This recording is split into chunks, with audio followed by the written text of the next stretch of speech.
আল্লাহ তাআলা কিয়ামতের দিন সাইয়েদনা নূহ আলাইহিস সালামকে বলবেন, নূহ তুমি কি দাওয়াত পৌঁছিয়েছো তোমার উম্মতের কাছে? নূহ আলাইহিস সালাম বলবেন, হ্যাঁ আমি পৌঁছিয়েছি। এবার নূহের উম্মতকে আল্লাহ জিজ্ঞেস করবেন, এই নূহের উম্মতেরা, তোমাদের নবী নূহ কি দাওয়াত পৌঁছিয়েছে? নূহের উম্মত বলবে, না আল্লাহ, আমাদের কাছে কোনো সতর্ককারী আসে নাই, কোনো নবী টবি আসে নাই, কোনো দাওয়াতও আমরা পাই নাই, আপনারাও চিনি নাই, জান্নাতও চিনি নাই, জাহান্নামও চিনি নাই। নূহ আলাইহিস সালাম বিপদে পড়ে যাবেন।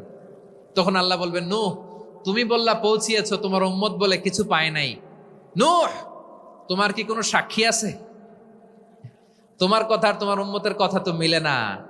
তুমি বললা তুমি আমার নির্দেশনা দাওয়াত পৌঁছে দিয়েছো, কিন্তু তোমার উম্মত বলে পায় নাই। নূহ তোমার পক্ষে কোনো সাক্ষী আছে?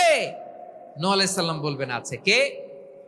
উম্মতে মুহাম্মাদী। তখন আমরা বলবো, আল্লাহ, আল্লাহর নবী নূহ আলাইহিস সালাম তিনি আপনি যা যা বলেছেন ঠিক তা তার উম্মতের কাছে পৌঁছে দিয়েছে।